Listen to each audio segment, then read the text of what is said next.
Okay, so hello everyone. My name is Dhananjay and I am the founder of Robopreneur. And today we are going to talk about a really hot topic, which has created huge buzz around the world. It's called ChatGPT.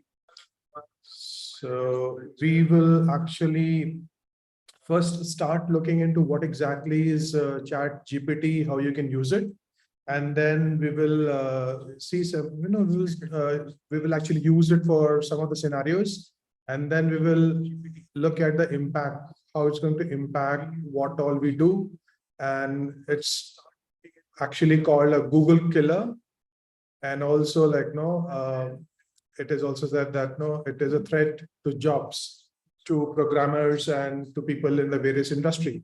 So let's see what exactly are the capabilities and how it is going to change everything for us.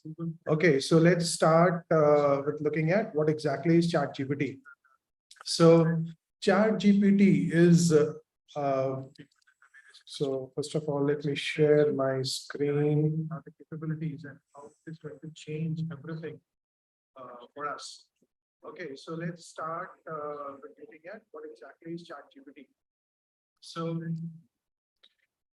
okay, so let me just share my screen. Okay, so I think you are able to see the screen. So if I open, so you simply can go to Google and then search for ChatGPT, and it will take you to OpenAI. So ChatGPT is a project from OpenAI, which has uh, which basically is a kind of assistant which helps you to do various things, and especially it's a chatbot. That's a primary primary purpose of that. It's a chatbot, and but along with that, it has various other features. So to start using ChatGPT, you should go to OpenAI. You can click on Try GPT, try ChatGPT, and then once you go there, you will be able to actually start the server. And so the way, so if you have an account on OpenAI, then that's fine. You can use the same account. Otherwise, you can just simply sign up and verify your email, and you're good to start playing with ChatGPT. So now, so seems like this particular chat window is busy. So let me go to the one which I already have it. So these are some of the conversations I have been trying out. So how do you use that? So basically you get this kind of window, and it's free to use, and you can actually start typing your questions, right? So we can ask, hi, tell something about yourself. So, okay, so this seems to be a problem. Let's start a new chat window and see if this works. Hi, okay, so there seems to be a problem. So we will look into this session. So let's go to chat OpenAI and verify you're a human. Okay, let's do that. Okay, so let's start again. Right. So, okay, so yeah, it does work. Now let's ask some questions. Let's ask some questions around, let's say, what what is, let's start asking some technical questions. Let's say, what is Java? So let's see how it answers, right? So okay, so it will start answering me, and it is telling me all the information about Java. So basically, this is a very simple use case which you can put it on Google as well, and it will give you the answer. But the main thing about is the answer which it has provided is actually very precise, and it's quite exhaustive. So it's a very precise answer which we have ChatGPT is providing to us. Let's give a little bit more complicated questions, like something like, can you write an let's say essay on is the use of technology uh, harmful. Let's see what it comes up with. Okay, uh, so you can see that now it is generating, and this text is actually, it is no, it has scanned the internet. It has been made to learn from large data sets of the text, and that's why it's able to produce no the text for our request. So it is able to generate all the text by learning, and if you can see that it is refined and it is tested it, and it's able to produce a very precise answer. Now this answer may not be 100% high quality, but it gives you a very good starting point. So you can see a potential harm to impact relationships. So basically it talks about social media, but the main thing is it's able to write content for you, right? So let's ask it another question, right? So let's say, uh, so let's ask it a question about some different topic. Like let's say in the context of India, right? So let's say, okay, what is the current uh, population, or let's say which country is the most populated country in the world, right? So let's see. So it should say China is the most populous as of 2021.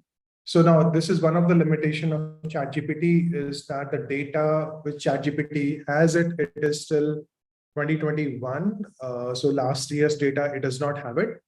Now, so ChatGPT will be made to learn, but yeah, it may take some time. But so far, the data which is available with ChatGPT is applicable only till 2021. So that is one of the limitations. Now, let's see. So, let's try and see that no, if no, it is really it's really can perform the job of Google. So is it really a Google? Let's ask itself. Let's ask ChatGPT itself. So are you uh, going to replace Google? So let's see what it answers.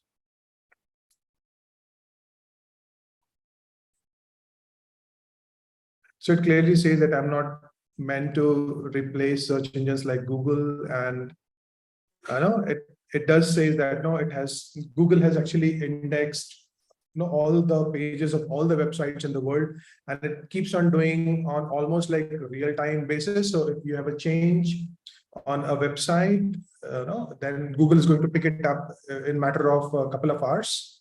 But now when it comes to ChatGPT, it has to be trained. It has to be trained specifically to learn those texts. So also, like, Google gives you a lot of different options. Like, it will provide you different links which you can go and you can research. Right. So Google has its own place. It's still a search engine, but again, ChatGPT is going to can answer or can do perform a lot of things which actually Google used to perform. So let's see. Now let's try some more scenarios. So okay, so can you write a song uh, on technology advancements and let's say couple Sharma style. Let's see what it does.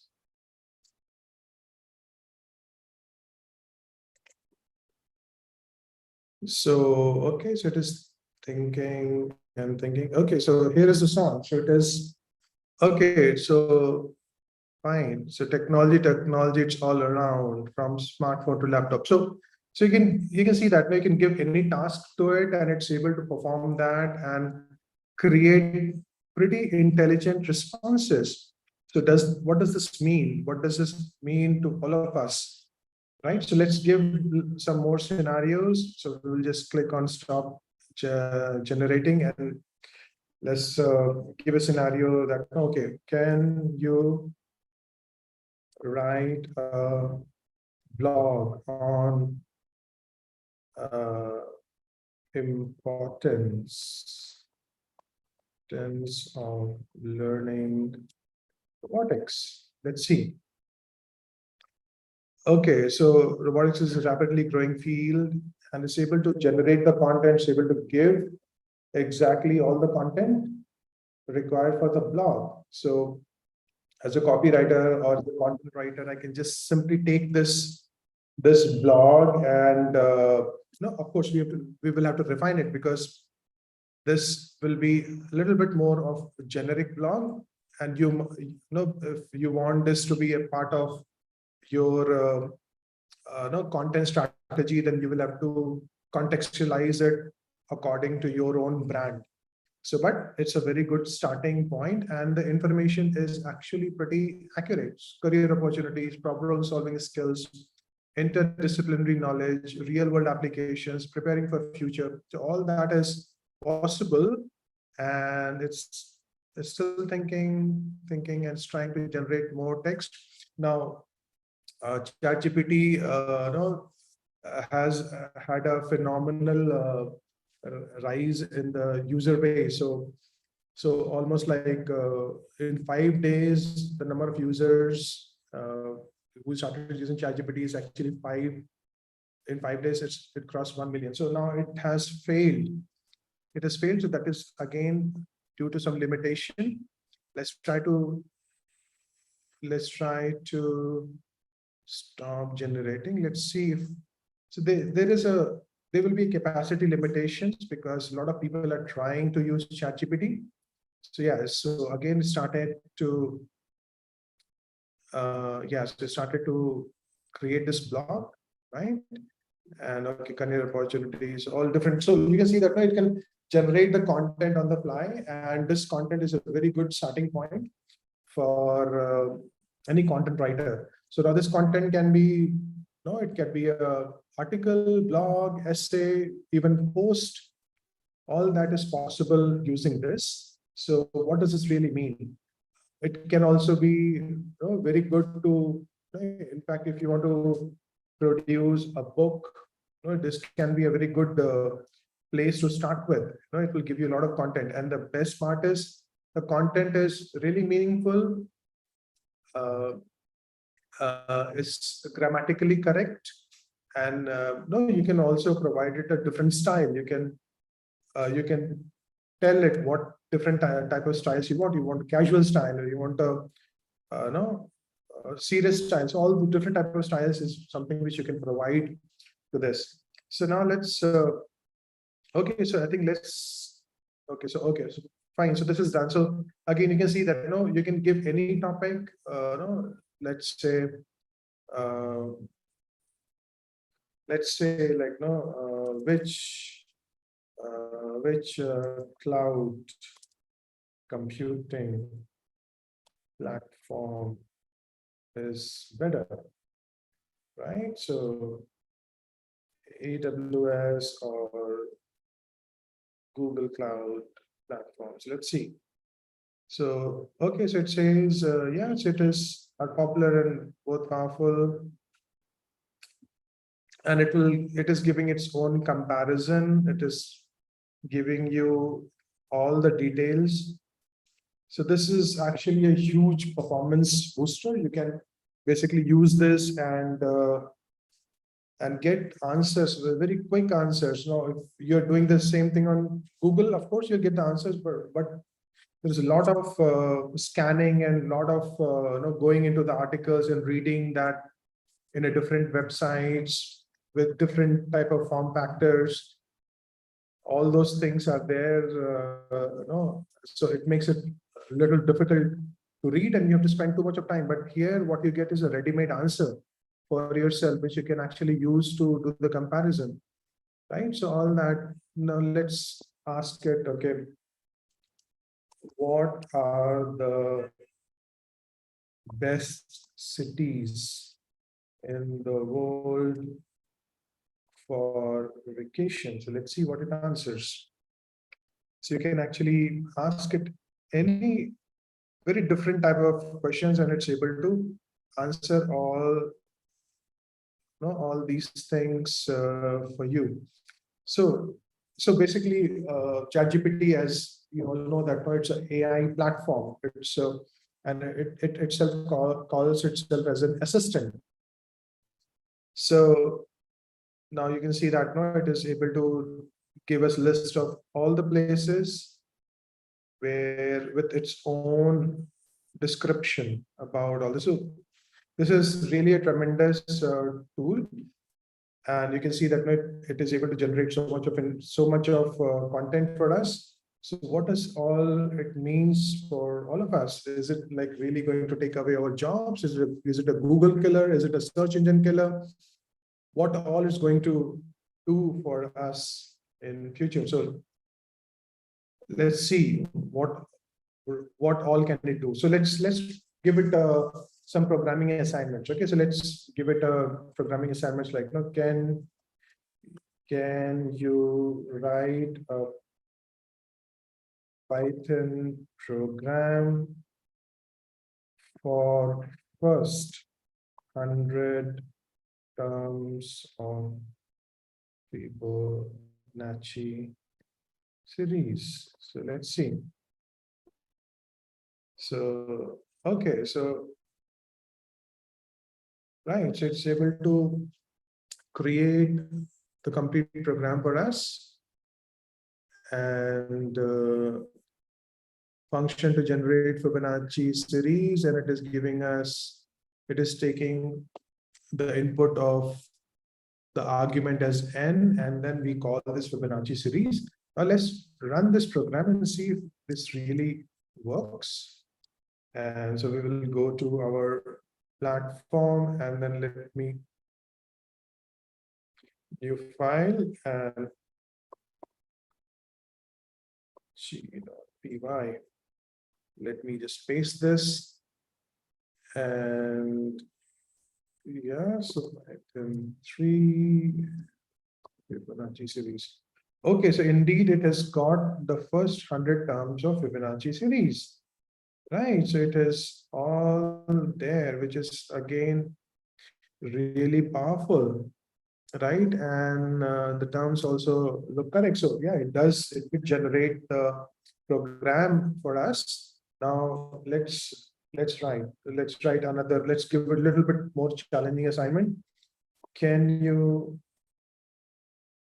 create a space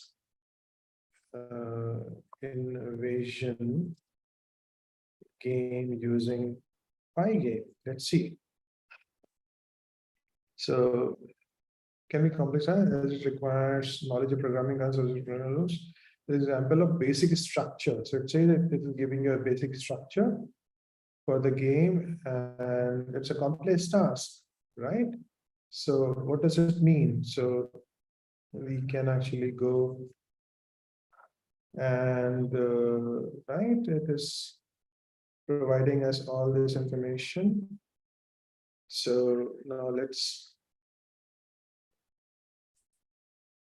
okay, so it is created 2 classes for player and for enemy. And we have this game loop where it is creating the move command, get pressed, right? So it is truly amazing. It's able to generate all the content, all the code for us. And let's see if this actually really this code works. We'll just try it out. And this program uses Python as crucible. This game has a player and multiple enemies and move top to bottom. The player can move spaceship right. The game is game loop and event. However, this is just a basic example. It does not include collision detection, scoring system, sound effects. Make the game more complete, you need to include additional features like collision detection, scoring system, sound effects, more enemies and levels. So keep in mind, creating game complete many significant amount of time. It's important to have good understanding of Pygame. So what it says that it can give you basically this program, but if you really want a little more sophisticated program, you have to do the changes as per your requirements. So let's create game.py and then let's do that. Now here it needs a player.png. So I do have some assets. I do have player.png. I do have enemy.png. So I just need to change the path to assets. And let me just put it here as well, assets. So Python 3 and then game. And yeah, it does launch, but you see that there is some glitch in the program. So the code which is created by does update and it's updating in the game loop, but still there is some issues. There is some issues in the game which needs to be fixed. So even though it has generated the code, this code is not really flawless. So let's tell it. Okay, so this code is not redrawing the screen. Let's see what it says. Okay. The protocol is not redrawing the screen. The screen is being drawn once, but it's not being redrawn every time in the game. It should handle the redrawing of the screen as well as the movement of the player and the enemies. So where are we? So we have this fill, right? So find game, so we can probably put so running events for move for betting. So let's see if we're able to. So screen.fill. Do we have screen.fill? No, we don't have screen.fill. So this is the line which we may have to copy and replace. And it's before, right? So it's before the after the. So let's put it here. Now let's see if it works. Okay, so it does work, but I'm not able to fire the bullets. So I don't have the bullets with me and it does not fire the bullets. Right, so now let's give it another assignment, right? So you can see that it can create the game, but it's not really 100% perfect. Game using collision detection, right? So let's see.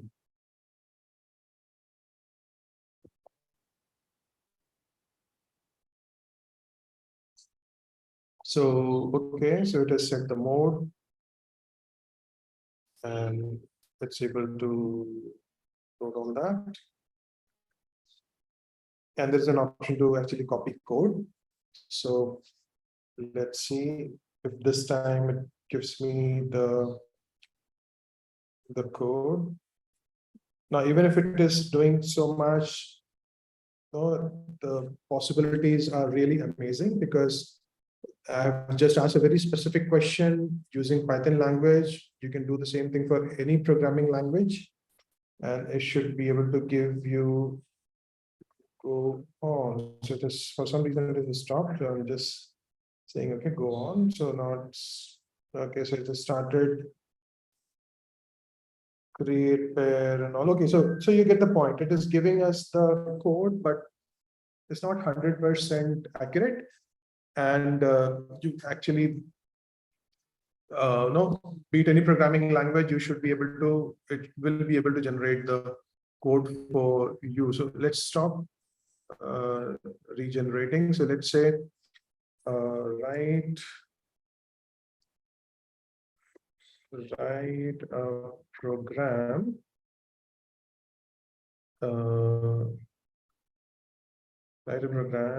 in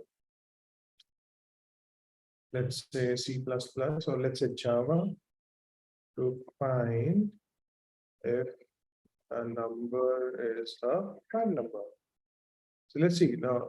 This is and so my question is completely free flowing text. I can ask it anyway, and then the great thing about ChatGPT is able to understand my question exactly to the right context, right? So, right, so it says prime number check. It's able to read the enter a number and it's going to check whether this number is a prime number, and it has created this program, and it is going till num/2.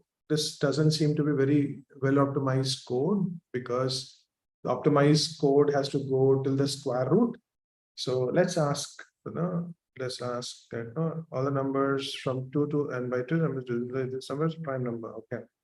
So let's say what is the time complexity of this program? So you can test the program by running and providing input. So let's see. So what is the time complexity of this program? So it says it's n/2 or O(n) for the worst case. As a loop and check if the input is divisible by any numbers. So not only it is giving you the answer to your question, but it's also giving you an explanation that why this answer is what it is, right? So for another algorithm, this algorithm is not the most efficient. So you can use different sorts of algorithm, right? So there's basically various it can write different kind of programs for you. Now let's ask. Okay, so this is not really a complex. This is not really optimized code. So let's say we ask it, can you optimize this code? Now, if you can see that it is able to relate to the context, several ways to optimize the code. The number is prime number. Instead of iterating from 2 to n/2, you could iterate from 2 to square root of n. So it knows what needs to be done. So you just needs to put the square root there, and it's actually basically writing the code as well. And it is just added to the context, and you can use an array of Boolean to store the prime numbers. And yeah, so it is giving you the complexity as well. So it's pretty good on the standard algorithms, which is already available. But if you are trying for a very specific business scenarios, you will not get the exact code. You will definitely get a code to start with. You'll get a skeleton code, but you have to really make it available for, or you have to change it according to your own business requirements, your own project requirements. So this looks pretty good. Now we have seen that we can ask it any different type of questions. We can ask it, ask it to generate a lot of text, essays, and blog posts and articles. So what does it exactly mean? Is it going to really take away job? Is it actually a Google killer? So let's so for that, for Google, so let's ask ChatGPT itself, are you Google killer? Let's see what it answers. I'm not a company organization that competes with other company organizations. I'm a tool that helps people such as answering questions. Right. So Google is well-established and widely used search engine that offers wide interactive service, cloud storage, while I can help answer questions. Right. I'm not designed to replace search engine or anything. So yeah, so it says that, okay, I'm not. And in fact, if you search something on Google, it will give you a lot of different options. You can go through and browse around and check out different options. But for a lot of things, it is indeed much more useful. ChatGPT is much more useful than directly going to go to Google. So in near future, I think the search hits on Google is going to come down and is going to tremendously increase on ChatGPT. So there would be scenarios where Google will still be applicable for the recent or the latest data, because ChatGPT will always require this learning unless until it starts learning on the real time. And for that to happen, I think it will take some server infrastructure to be built for by ChatGPT. So yeah, so at least for timing, it's not the Google killer, but Google has declared code red, right? So let's ask then, why has Google declared code red, right? So let's see. I'm not aware of any official statement from Google regarding code red or any similar declarations. Google is so its responses are amazing. It's as if you're talking really to a real person and a very intelligent person. So this response is truly amazing. Okay, fine. So now we've seen that it has different capabilities. So now let's look at the capability of text generation. So text generation again is a huge boost, and it is going to impact the content creators and the companies which are into content creation business, because now this content creation is much more simplified and anybody can actually start generating content, tons of content, and the subject matter expert would really be able to make those content structured, and that is what is actually the right way of writing any content, because the content should be written by a subject matter expert, just not anybody. So yeah, I would think that content generation would be impacted, the jobs will be impacted, but again, for good content creators, this ChatGPT is going to be a really boost to their productivity. So if they can, so whatever they can do, they can actually now do 10 times the job, right? So for good content creators, this will be a boost, but for average content creators, I think this will be a threat. As always, the technology is always for any processes, for any repetitive jobs, technology is going to replace, and that has become a known fact. The jobs which require creativity will still be intact. Creativity, critical thinking, those jobs will still be there. Now, coding, programming is again requires a lot of critical thinking, and we have seen that ChatGPT can write code for you, but again, it cannot write code very specific to your own requirements, right? So again, programming is required, and this ChatGPT becomes a huge boost to all the software professionals. So all people who are good at programming, they can actually increase the productivity many folds, many folds. Not just Python, Java. We have tried with embedded systems. We tried with for it to write code for Arduino, Raspberry Pi, and it's very efficient in doing all that. So right, so let's ask it a question that about coding. Since you are writing the code, do we really need to learn to code? So since you are capable of writing code, do we need to learn coding? Right? So do we need to learn coding? So let's see what it says.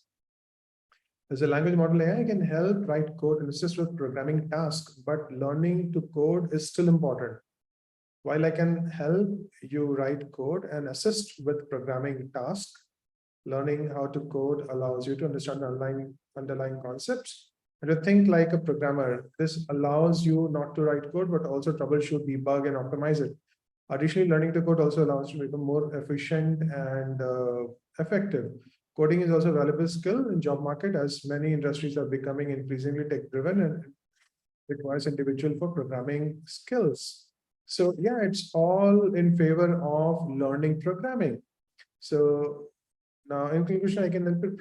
Yeah. So as we have seen that, even in our game example, so it was able to generate the skeleton code, but it was not no complete code.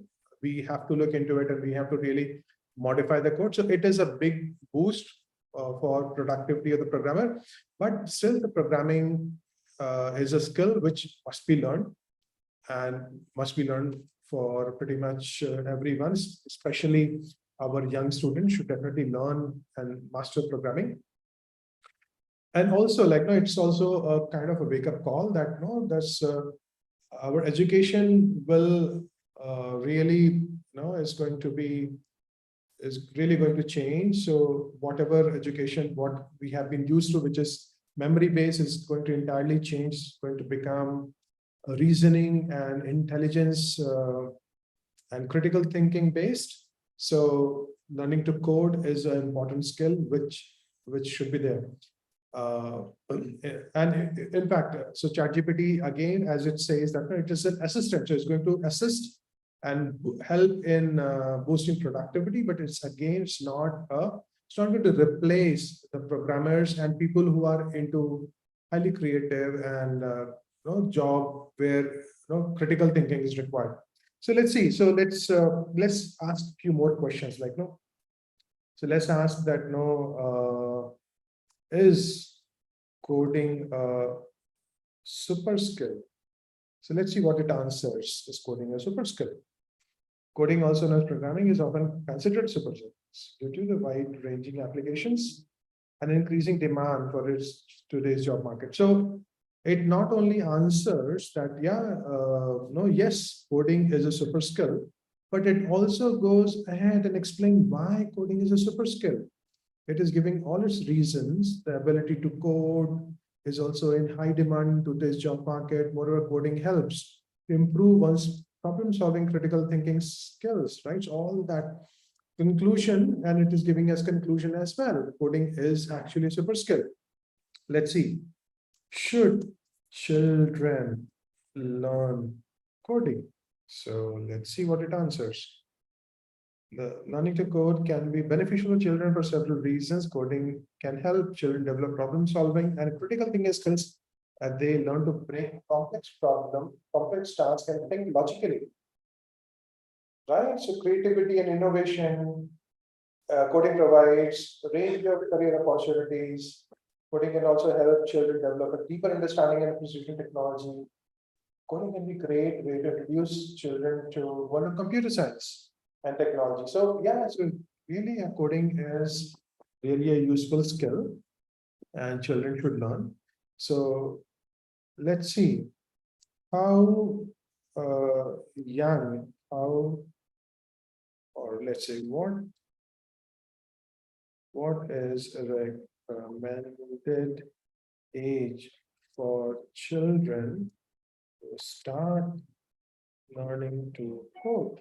Let's see what it answers.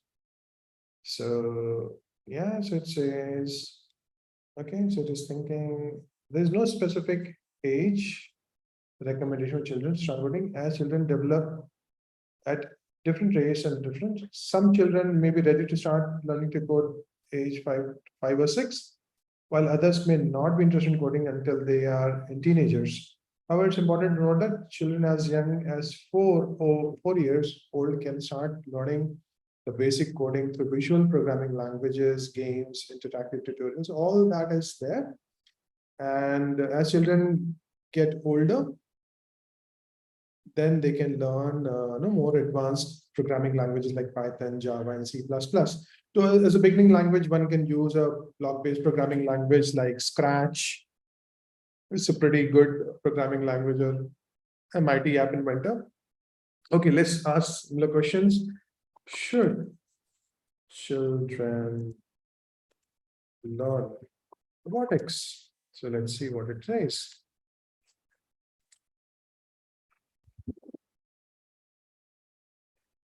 Okay, so it is thinking, right? So generally, okay, so learning products can be beneficial to children for several reasons. Yeah, so again, problem solving, critical thinking. So all these things are actually required, and innovation, creativity, robotics is exposed to a wide range of career options. The field of robotics is rapidly growing. So yeah, so robotics can help children develop a deeper understanding of science, technology, STEM concepts. Exactly. That's correct. Robotics can greatly introduce children to the world of computer science and technology. Right.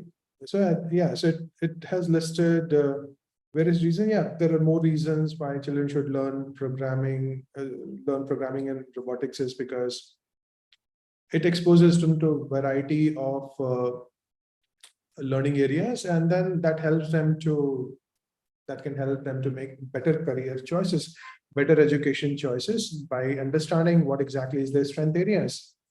Right. So yeah. So this is again, no, it's in all favor of children to learn robotics and coding, and it is.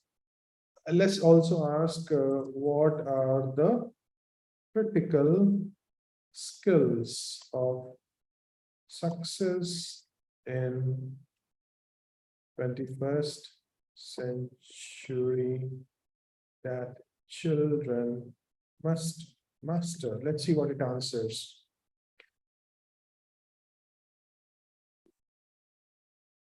Yeah, so right. So this is in terms of there's several critical skills that children must master. Digital literacy. Yeah, so no, if one is tech savvy, then one can actually leverage these technologies for better productivity. So having this grounding in these technologies is absolutely important to become super productive. So these tools like coding robotics, chatbots, these are going to enhance our productivity. But the key is that one should be tech savvy. One should know how to use these technologies, right? So because AI can actually go wrong sometimes, so we have to correct it. We have to correct it, and that's how AI will actually learn. So yeah, so digital emotional intelligence, adaptability, collaboration, teamwork, creativity, innovation, problem solving, creative communication, digital literacy. Right. So all these are different aspects, different skills, and we have seen that no, all more, pretty much all the skills are taken care when no child is learning robotics. So we've seen that. So yeah, so robotics definitely children should start learning robotics. That's going to make them proficient in all the skills, almost all the skills which are required for success in 21st century. So yeah, so that is what all is Chat GPT. It is truly amazing. You can start using it, but yes, we have to use it responsibly, especially children. If you're using it, then no, still you should be not doing your work. There have been schools and colleges where no Chat GPT is basically people are asked not to use Chat GPT to create responses. So you should not be doing that, especially when you're learning. Once you become proficient on anything, yes, by all means, use these tools to improve your productivity, become super efficient, create a lot of things at a much faster pace, right? So it's an amazing tool, and it is just like 2023 for ChatGPT. It's still in the beta version. So no, I think next 3 to 4 years, 5 years will be really interesting to see what all capabilities Chat GPT can add. And actually, it's an eye opener, and we can see the power of artificial intelligence, which also tells us that we should really move towards learning more and more technology so that we are able to use it. So let's just check. what are the super power technologies one should master? Let's see. Superpower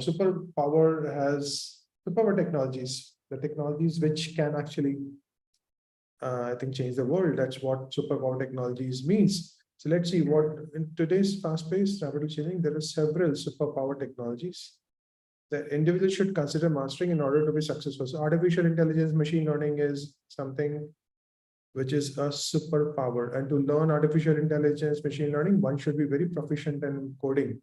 And not just coding, but it also requires mathematics, statistics, probability, understanding of those concepts as well. So cloud computing, big data analytics, right? So these are the super power technologies which one can, Internet of Things, the IoT enables individuals to connect and control devices. So IoT is also big data analytics, right? So now the data is the main source of input for machine learning. So it becomes really, really important. Again, virtual reality is again deemed as a superpower technology. So yeah, so all in all, we are in the highly technology advanced world. So one should start learning technology if you're not already doing, especially children, because children, you can really master these things because you've been born in this generation of technology. So you should really look at mastering these technologies, which is actually a ticket to success, ticket to tremendous success in the future. So yeah, so do master, start mastering technology. These technologies, starting with coding and robotics and going to artificial intelligence and other technologies like IoT, cloud computing, blockchain. These are various different technologies which are really superpower, which is actually going to change the world. So so children, you should start mastering. And parents, if you're watching this, you should really have your get your child to start learning technologies, because technology knowledge, and one can really leverage technology to the best use if one is technology savvy. Otherwise, one cannot leverage the technology, the power of technology. So this technology gives us kind of a super power, like of superpower, so which we can leverage to do amazing things. Okay, so that's all I wanted to talk about ChatGPT. Right, so you can start exploring that. I hope you found this session helpful. So get started on your tech journey if you're already not on that. Okay, then I'll see you next week. Take care. Bye bye. Have a great evening.